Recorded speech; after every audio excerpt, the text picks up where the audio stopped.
Dang.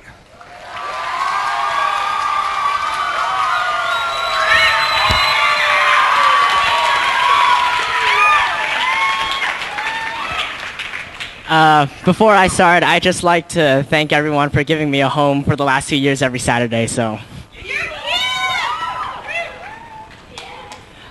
My judges ready? I'll take that as a yes. My audience ready?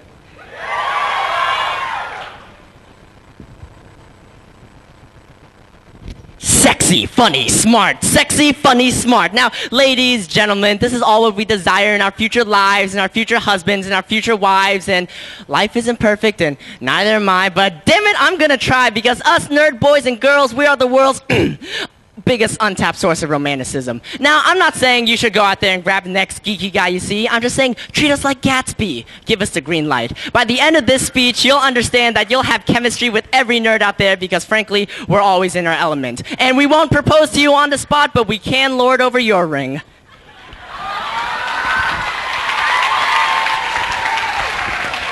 Sexy, bold, dashing, smooth, debonair. Honestly, not the best words to use to describe the general nerd populace, but we can be kind of sexy every now and then. You, ma'am, do you find crippling awkwardness adorable? Try us today. Now, throughout my speech, I'm going to use some different mental pictures to push my points a little bit across the edge. So, you, ma'am, in the front, you are on a date with your nerd boy because you felt that wonderful feeling that we all thrive upon called pity. You felt pity for this young individual because, honestly, what's the worst that could happen? So you guys are at your date. You guys are at a nice Italian restaurant, and it's going really well, surprisingly. You're talking, you're looking at the menu, and you see spaghetti carbonara, your favorite. And you say, oh, I'm going to order this. But he'll take notes on that. He will mentally, in his mind, create a folder labeled notes, open up mental software, and start typing away. Because if it's important to you, it's damn sure important to us. Because you know how nerds are able to remember every significant date in history?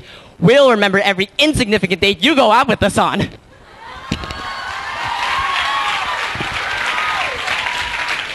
And seeing how he's got algorithms going on in his mind, he's able to process this information to figure out that cooking on a sentimental value with you resonates quite highly. So he's decided to learn how to cook all basic Italian cuisine within that last 2 weeks. And 2 weeks later, guess what's for lunch? Spaghetti carbonara, your favorite. Iron Chef, try AU Chef, because us nerds, we got the Midas touch. Funny, hilarious, gut-busting.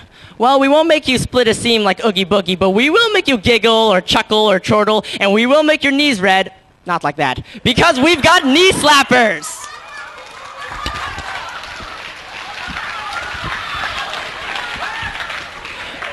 So let's move on to that second mental picture. You, sir, in the front. You are sitting with your nerd girl on one of those rare, beautiful Oregon days, and you guys are sitting on a bench, and you're having nice conversation, but then that girl walks by. We all know that girl. That girl who completes the Triforce of suck. That girl who wears Uggs 4 seasons of the year. That girl who wears yoga pants and never does yoga. That girl who wears a North Face coats and never goes outside. That girl walks by.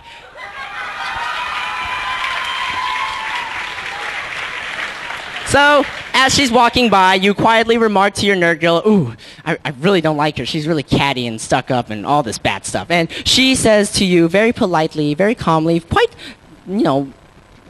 manneristically like, oh, come on. She knows she's a failure at life. Let her live in ignorance a little bit longer. Boom! Roasted! Nerd girls are witty, sarcastic, and clever. You know you have a special girl on your hands when you guys are in history class, you're learning about the Civil War, and you get to that famous quote about Abraham Lincoln talking about slavery, saying, if he had ever had a chance to hit that thing, he would hit it hard. And she leans over and says, as hard as I hit Abraham Lincoln's mom last night, and you guys high-five. First of all, you just high-fived the girl. Congrats. Second off, he just high-fived the girl on a your mom joke. Even more special.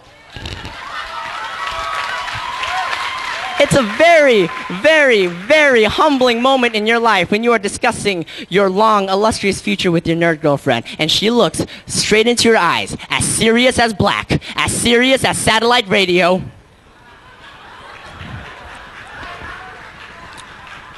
I want a French bulldog named Napoleon Bonaparte. And for the next solid hour, you guys discuss all the other animals you have. A horse named Leon Trotsky, a frog named Hip Hop, and you'll have a mess load of cats. Chairman Meow, Isaac Newton, Schrodinger, Tupac Shakur, the notorious C.A.T., aka Kitty Smalls.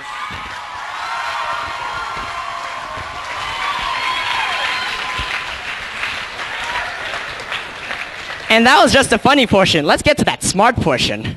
Because that's what us nerds are good at. You know, we're intelligent, we're witty, we're cunning, we're brainy, we're smart. But sometimes we aren't the brightest light bulb in social circumstances. We aren't the brightest light bulb in the light bulb factory. Because we'll wear shirts that say, never derive drunk. We'll say things like, I'm so hungry, Galactus would be afraid of me. And we'll tell really funny jokes like, knock knock, who's there? What, the doctor's here?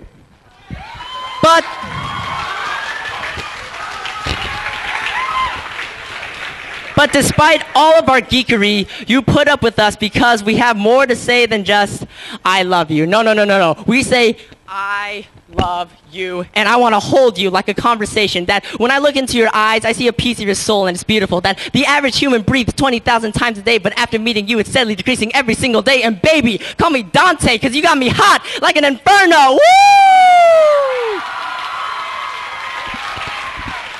But in the end, you put up with all of our nerdiness and our geekery because we know who we are as people. Despite how much we don't like to admit it, we've had a lot of time alone with ourselves because, you know, we're not that social and such. But in these periods of loneliness, we've discovered who we are as people. We've discovered what we like about ourselves and what we don't like about ourselves. And ultimately, that makes us more comfortable with who we are. And so it makes us more mature. We're not just nerd boys and girls, we're nerd men and women.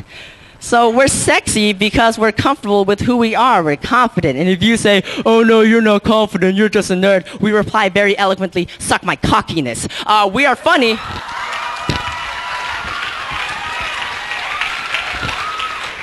Or alternatively, analyze my Moby Dick, analyze my Charles Dickens, analyze my Alfred Hitchcock, or we're honestly very fly like pilots and you're invited into the cockpit.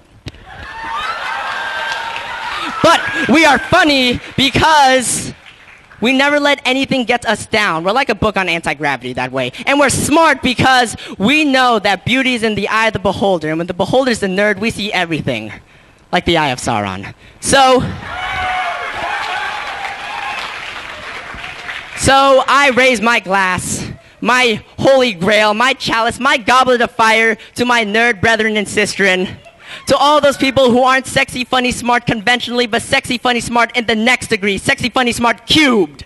Because in the end, you think that our love is very short? No. I'm laying commas everywhere so it runs on a little bit longer. And between me and you think our love is imaginary? I will put myself in the equation and make it real. And me and you, actually, we've got some electricity. I know it's shocking, but you can't resist. And you might think love hurts, but in the end, our love is like, well, you know, it's unstoppable. It's unbounded. It's limitless. It's an asymptote. We will never be divided because you are my quotient. And in the end, me plus you, well, that equals some good math.